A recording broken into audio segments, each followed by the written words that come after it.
Est-ce que je me considère comme un businessman? On nous dit souvent c'est la télé-réalité, vous faites que ça, vous faites que ci, vous faites que ça. Après moi j'essaye de me diversifier un petit peu parce que déjà j'aime bien faire des choses, j'aime pas rester à la maison. Alors moi je pense être un businessman. J'aime pas trop ce terme businessman, ça fait trop, je me la pète, on va dire patron de société. Oui et non, parce que j'aime pas ce mot, ça fait genre argent, nanana.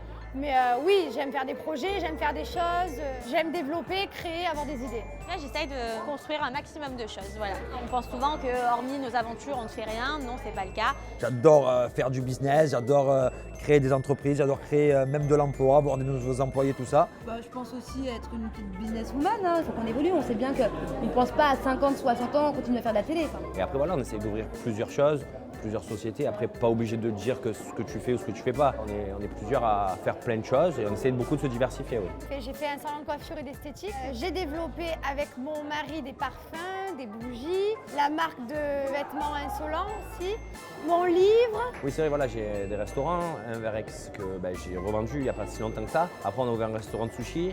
Et c'est vrai que voilà, j'ai plusieurs sociétés qu'on essaye de faire bien tourner et sur lesquelles on travaille tous les jours. Moi, j'ai un institut de beauté sur Marseille voilà, qui marche super bien. Maintenant, après, j'ai plusieurs sites différents que je ne partage pas forcément que c'est moi, mais qui tournent très bien aussi. J'ai aussi plusieurs entreprises, j'ai aussi un projet en cours. J'ai trois magasins d'habits et après j'ai mes franchises de salles de sport en électrosimulation que je viens de lancer. Et quelque chose de très nouveau qui est numéro 1 sur le marché en Amérique actuellement. Je ne peux pas trop en dire, mais j'ai déjà ouvert 2 sociétés. Je sais que ça va cartonner en France et que je vais franchiser partout. Oui, la télé-réalité, bien sûr que ça aide pour tout ce qui est business, bien entendu. J'ouvre un salon de coiffure, je fais la pub, ça marche parce que les gens, c'est le bouche à oreille. Je lance un parfum, des bougies. J'ai pas besoin de mettre des gros panneaux publicitaires. Je fais moi-même ma pub parce que j'ai un réseau qui me suit derrière. En fait, la télé, ça va t'apporter un coup de pouce au niveau de la communication parce que tu as des gens qui te suivent. C'est vrai que ça nous aurait coûté beaucoup plus cher en termes de communication Voilà, si on n'avait pas été connus. On va dire que ce qu'on a développé, que ce soit le salon d'esthétique, le salon de coiffure, la pizzeria et le reste qui arrive,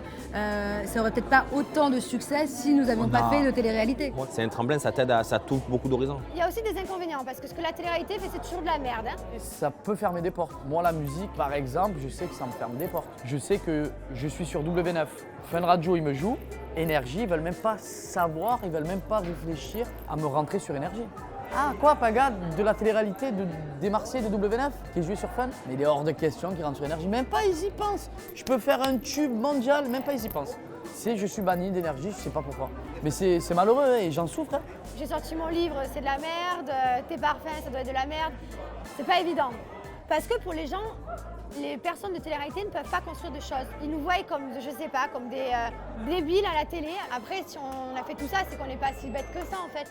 On nous voit encore comme des personnes qui foutent rien de leur journée, qui font n'importe quoi, alors qu'au fond, non, en fait, on a quand même des business à côté. Oui, on part en vacances, oui, on sait s'amuser parce qu'on est jeune et qu'on adore s'amuser, mais à côté de ça, on sait être sérieux à certains moments. Je peux comprendre que dans la tête des gens, ils se disent ouais, il fait de la télé-réalité, c'est, comme on dit à Marseille, c'est un sgeg, il sait rien faire, nanani, nanana. Et moi j'ai mon bac, Kevin il a son bac, Julien il a tous ses diplômes, Alix pareil. C'est le mot télé-réalité qui a été banni en France. Nous, on a réussi à construire quelque chose d'énorme comme certaines autres personnes, tout simplement parce qu'on en a envie. Moi, j'aurais pu très bien dire, voilà, je pars faire les Marseillais Asian Tour, et puis dehors, je crée zéro business, je fais rien. C'est pas ce que j'ai fait. Derrière, j'ai travaillé, on travaille tous les jours. On peut toucher à tout, c'est pas parce qu'on sort de la télé-réalité qu'on ne peut pas toucher à tout.